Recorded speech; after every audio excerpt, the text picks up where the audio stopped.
आत्मीय भाइयों एवं बहनों, आपको नारी श्रृंगारिकता नहीं पवित्रता है लेखिका भगवती देवी शर्मा आपको पढ़कर सुना रहे हैं पृष्ठ 8 से। मित्रों, नारी को आकर्षक बनाने के फेर में पड़ने की भूल करने की बजाय अपने गरिमामय रूप को सामने रखना चाहिए। कोई भी देखे तो उसके मन में श्रद्धा, आदर और अच्छे भाव उत्पन्न हो। इससे समाज में मानसिक विकार उपजने की कम ही गुंजाइश होगी। वस्तुतः नारी प्रदर्शन पसंद कभी नहीं रही। प्रायः उसे सजने संवरने की प्रेरणा उपकरण पुरुषों द्वारा ही दिए जाते हैं। पति पत्नी के बीच यह श्रृंगार और आकर्षण का कुछ उपयोग भी हो सकता है, किंतु घर बाहर तो उसकी गलत प्रतिक्रिया होती है। यूँ तो दाम्पत्य संबंधों में भी पति पत्नी के बीच शारीरिक परिचय, शारीरिक संपर्क की अपेक्षा मानसिक व आध्यात्मिक परिचय ही शुभ होता है, किंतु समाज में शरीर प्रदर्शन सर्वथा घातक ही सिद्ध होता है। आज की प्रगतिशील नारी को पुरुष की समानता पानी है। यही नहीं, उससे भी ऊंचा उठना है। इसके लिए उसका ध्यान आकर्षण व सुंदर बनने जैसी व्यर्थ की बातों पर टिकने की अपेक्षा नारी जाति के समय विकास पर और उसके वास्तविक परिचय पर टिकना चाहिए। जब वह पुरुष के बराबर हो तो फिर उस अपने आप को अलंकृत करके किस अभाव की पूर्ति करना चाहती है। उसके व्यक्तित्व गुणों में उसके वास्तविक स्वरूप को निखरना चाहिए। पुरुषों की कठोरता को अपनी कोमलता से सींचने वाली नारी समय पड़ने पर शक्ति स्वरूपा भी बन जाती है। आज उसके उसी रूप की आवश्यकता है। उसे बहला फुसला कर उसके अंगीय उभारों को प्रदर्शन व विज्ञापन का आधार बनाकर उसके शील की नीलामी बहुत हो चुकी। उसे तो उसका बदला लेना है। हर तरफ उसे बस कामनी के रूप में ही चित्रित किया जा रहा है, जैसे यही उसकी सार्थकता है। नारी जो कुछ है उसका वही स्वरूप सामने लाने की आज सबसे बड़ी आवश्यकता है।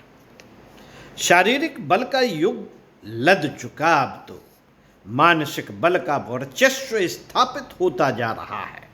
इस बल में नारी पुरुष से किसी भी प्रकार कम नहीं। समय के साथ उसे भी आगे आना है और उन जाल जंजालों को तोड़ फेंकना है जो पुरुष ने उसके लिए बिछाए हैं। यह आकर्षक बनने का नवीनतम जाल बड़ा भयंकर है। इस जाल में वह स्वेच्छा से फंसती जा रही है। शरीर को सुंदर व आकर्षक दिखाने के फेर में हम अपने गुणों का विकास करने की ओर से उदासीन हो जाते हैं। कई सफल व्यक्ति जो दिखने में अनाकर्षक थे, वे अपने इस स्वरूप को स्वीकार कर गुणों के, व्यक्तित्व के विकास में लग गए, जिससे वे उन लोगों से आगे निकल गए जो अपने आप को सुंदर मानते थे और उसी में अपने को पूर्ण मान रहे थे। कोई महिला काली है तो वह मेकअप के द्वारा गोरी नहीं बन सकती, किंतु यदि वह अपने उन गुणों को विकसित करने में जुट जाती है तो उसे लोकप्रिय बना सकते हैं। तो उस सुंदर महिला से बाजी मार जाती है। नारी की अपनी एक गरिमा है। वह पुरुष की जननी है। जननी अपने सौंदर्य के बल पर नहीं, मातृत्व के बल पर उसकी श्रद्धा भाजन बनती है। झुर्रियों भरे पोपले मुंह और झुकी हुई कमर वाले जरा जर्जर शरीर वाली माँ से बेटे को कितना प्रेम होता है, कितना प्रेम होता है कि वह उसके पास आते ही दुनिया भर की खुशियां पा लेता है। नारी भी माँ है, वह उस शीतल वृक्ष की तरह है जहां हर कोई पथिक सुख शीतलता पाता है, उसकी क्लांति मिट जाती है। अखंड रुक्ष और उत्तम पौरुष नारी की स्नेह छाया में आकर तृप्ति सुख संतोष पाता है। उसका यह स्वरूप कतई दीप शिखा सा नहीं हो सकता, वह तो शीतल समन्वित गरिमामय स्वरूप होता है जिसमें उसकी दया, ममता, करुणा, स्नेह, सहनशीलता, धैर्य आदि का संपूर्ण विकास दृष्टिगत होता है। साथियों, दुनिया उसे किसी भी रूप में देखना चाहे, वह अपने उसी कल्याणकारी स्वरूप को सामने रखेगी, तभी उसका और सबका हित हो सकेगा।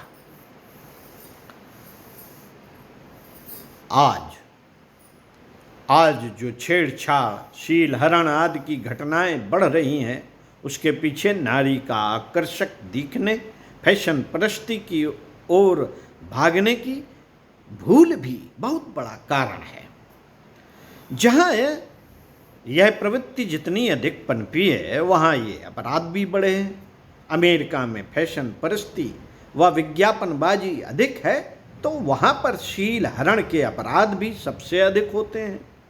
नारी को अगले दिनों समाज में समानता का अधिकार पाना है, किंतु यह प्रदर्शन उसकी असुरक्षा निरंतर बढ़ाता जा रहा है। पुरुषों के साथ कंधे से कंधा मिलाकर चलने के लिए पहली आवश्यकता अनाकर्षक बनना है। अनाकर्षक पुरुष के प्रति आकृष्ट नहीं होता, क्योंकि वहां उसे कोई वैचित्र दिखाई नहीं देता, किंतु नारी में उसे वैचित्र आकर्षण इसलिए नजर आता है कि आज तक उसे अपनी इच्छा के अनुसार चलाता आया है। उसके आकर्षक और सुंदर बने रहने में ही वह अपना लोभ देखता आया है, किंतु अब इस दीवार को तोड़ देना श्रेयस्कर है। साथियों, आज नारी को अपने कर्म क्षेत्र को विस्तृत करना है। गृह सज्जा, पाक विज्ञान और सौंदर्य आकर्षण मात्र ही उसकी रुचियां नहीं हैं। सुस्वाद व्यंजनों का यह पाक विज्ञान भी निरर्थक है। सादे और पौष्टिक भोजन का प्रचलन हमारे देश में भी होना ही चाहिए। सुंदर व आकर्षक दिखने की इस पारंपरिक वृत्ति को अब छोड़ना ही होगा। नारी का अपना गरिमामय स्वरूप ही सामने लाना होगा। इस चक्र व्यूह को भेदने के लिए नारी जाति को कड़ा संघर्ष करना पड़ेगा। तो अपने आप से और फिर अपना भ्रामक स्वरूप दिखाने वालों से इसका शुभारंभ शीघ्र हो सके उतना ही अच्छा। पढ़ी लिखी और प्रगतिशील कही जाने वाली महिलाओं को इसका सूत्र संचालन करना ही चाहिए और नारी को अपने गरिमामय पद पर पुनर्प्रतिष्ठित करने का प्रयास करना चाहिए। प्रत्येक व्यक्ति चाहता है कि उसका व्यक्तित्व प्रभावशाली हो। जो भी उसके निकट संपर्क में आए वह उससे प्रभावित, आकर्षित हुए बिना न रहे। इसके लिए अपनी क्षमताएं, योग्यताएं, व्यवहार, सद्गुण और सद्विचार ही वे अलंकरण हो सकते हैं जो उसके व्यक्तित्व को प्रभावशाली बनाए, शारीरिक सौंदर्य नहीं।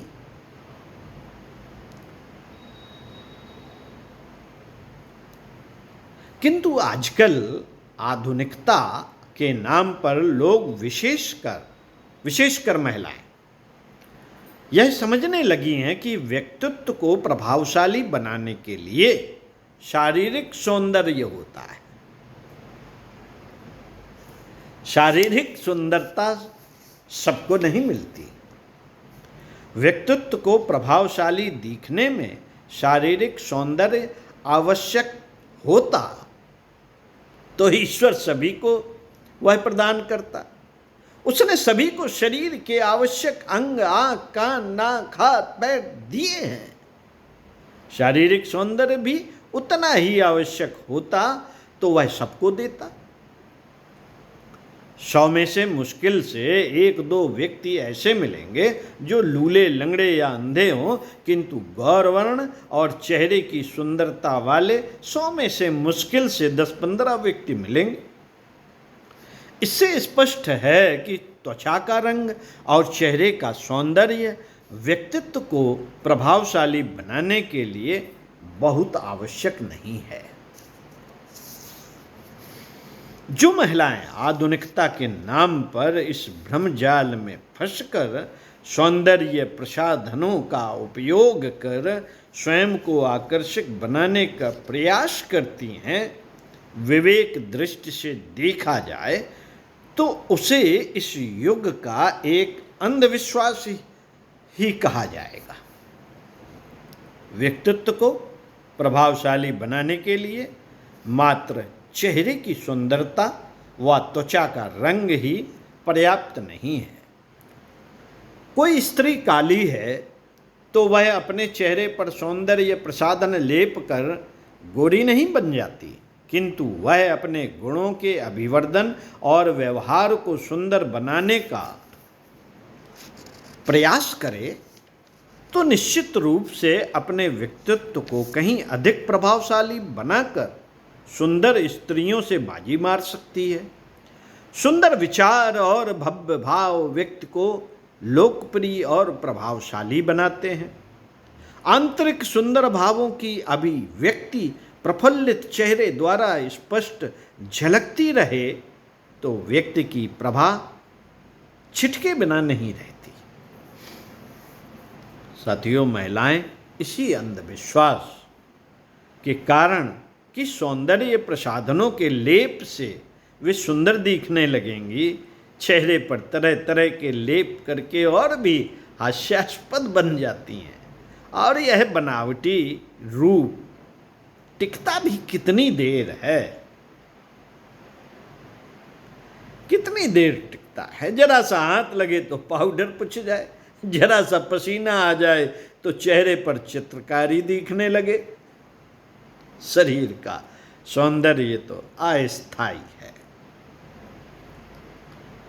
बीमारी या बुढ़ापे में पड़ी हुई झुर्रियां पाउडर की परतों में कहाँ तक छिप सकेंगी। इससे अच्छा यही होगा कि विभिन्न लेपों द्वारा चेहरे के स्वाभाविक सौंदर्य को नष्ट न किया जाए। वस्तुतः सौंदर्य क्या है? सौंदर्य की न कोई परिभाषा है न मापदंड। एक ही वस्तु कुछ व्यक्तियों के लिए सौंदर्य की निशानी हो सकती है और कुछ के लिए वह कुरूप हो सकती हैं। चीन में छोटे पैरों को शुभ माना जाता है, जबकि हमारे देश में छोटे पाँवों का होना अशुभ का सूचक माना जाता है। भारतीय लोग लंबी श्याम अलकावली पसंद करते हैं तो पाश्चात्य देशों में भूरे गर्दन तक कटे वाव्ड बाल सुंदर मानते हैं। अफ्रीका में काला रंग, जापान में चपटी नाक को कुरूप नहीं माना जाता, जबकि हमारे देश में ये दोनों ही वस्तुएं कुरूपता की निशानी मानी जाती हैं।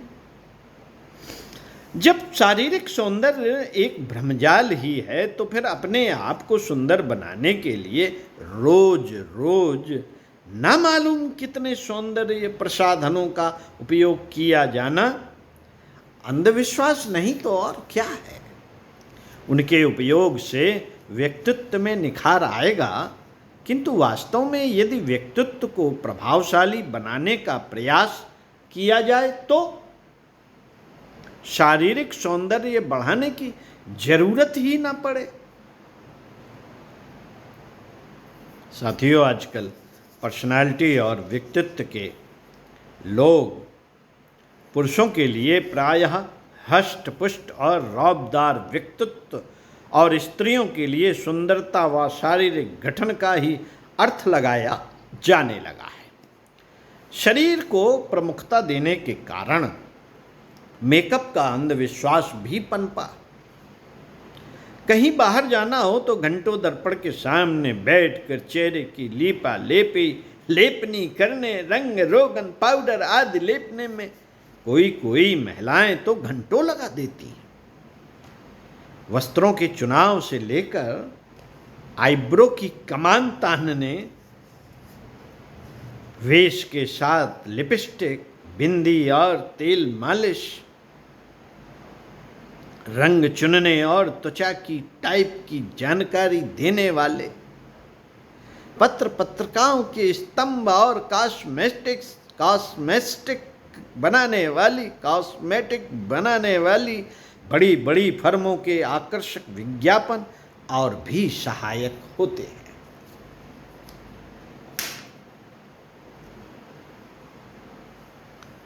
इस मेकअप महाविज्ञान से आखिर लाभ क्या? साथियों, इसी के साथ आपको अगले वीडियो में इसी क्रम में पढ़ के सुनाएंगे। पृष्ठ 13 से सुनते रहिए। नारी श्रृंगारिकता नहीं, पवित्रता है। लेखिका भगवती देवी शरण। ओम शांति।